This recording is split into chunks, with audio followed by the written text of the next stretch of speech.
Oiê! Hoje a gente lê capítulo 23 de Gênesis.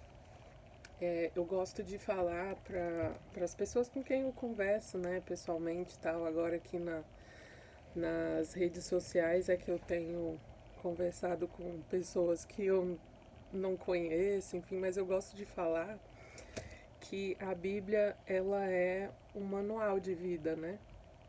As pessoas, os papais e as mamães, quando estão grávidos, eles falam, esse ser humano não vai, não nasce com um manual, mas na verdade a gente tem um manual de vida, né? E é a Bíblia. E a Bíblia ensina sobre tudo, gente, sobre tudo. Até sexo a Bíblia ensina. E a gente vai chegar nesse ponto, né, em algum momento. Mas hoje, por exemplo, ela vai dar ensinamento sobre negócios, como negociar, como ser justo em uma negociação e ao se fazer negócios. Então, eu vou fazer a leitura hoje corrida, vou indicar os versículos que eu vou comentar e no finalzinho a gente conversa sobre isso, tá bem? Então vamos lá.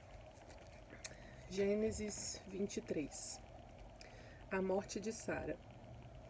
Tendo Sara vivido 127 anos, morreu em Kiriat Arba, que é Hebrom, na terra de Canaã. Veio Abraão lamentar Sara e chorar por ela. Levantou-se depois Abraão da presença de sua morta e falou aos filhos de Et: Sou estrangeiro e morador entre vós. Dai-me a posse de sepultura convosco, para que eu sepulte a minha morta.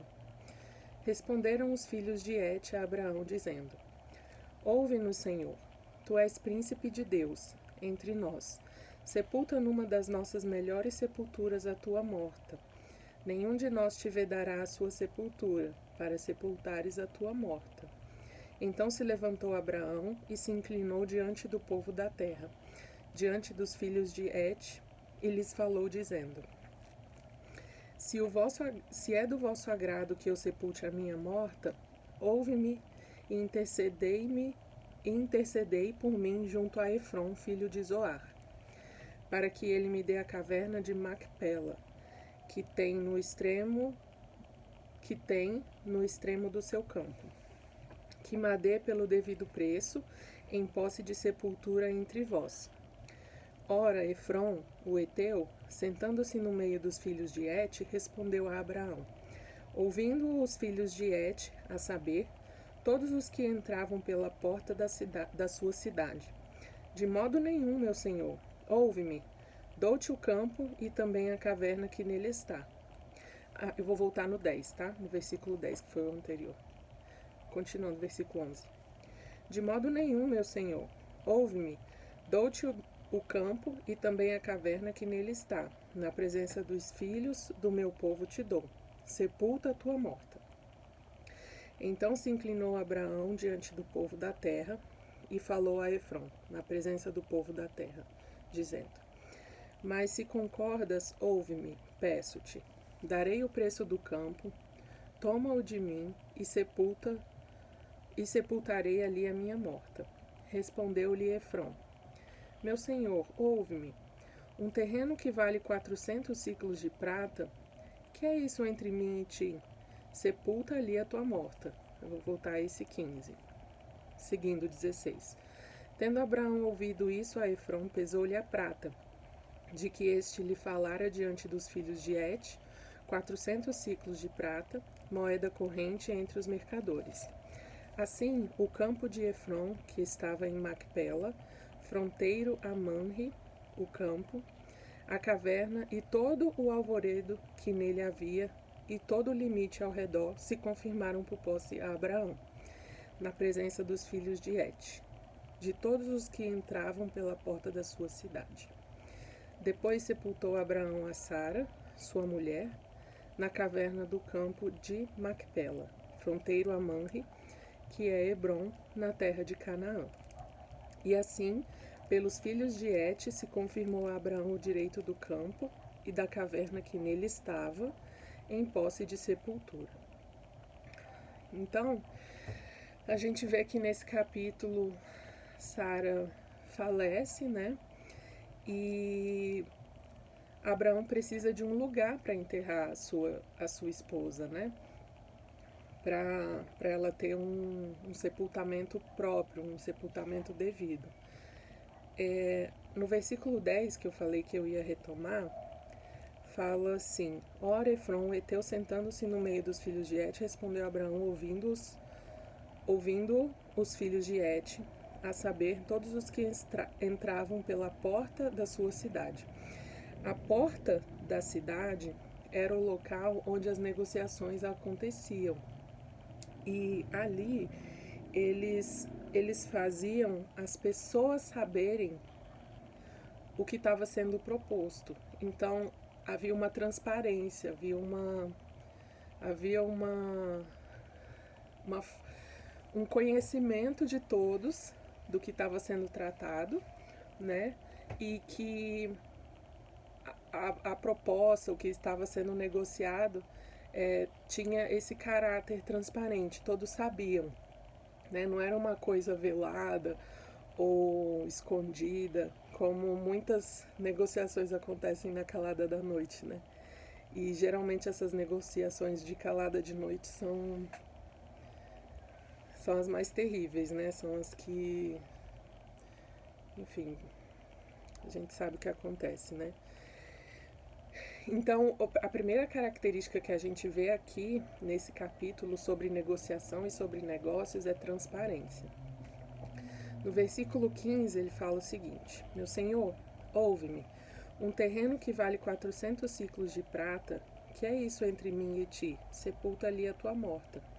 E o 16: Tendo Abraão ouvido isso, a Efron pesou-lhe a prata de que lhe falara diante dos filhos de Et, 400 ciclos de prata, moeda corrente entre os mercadores.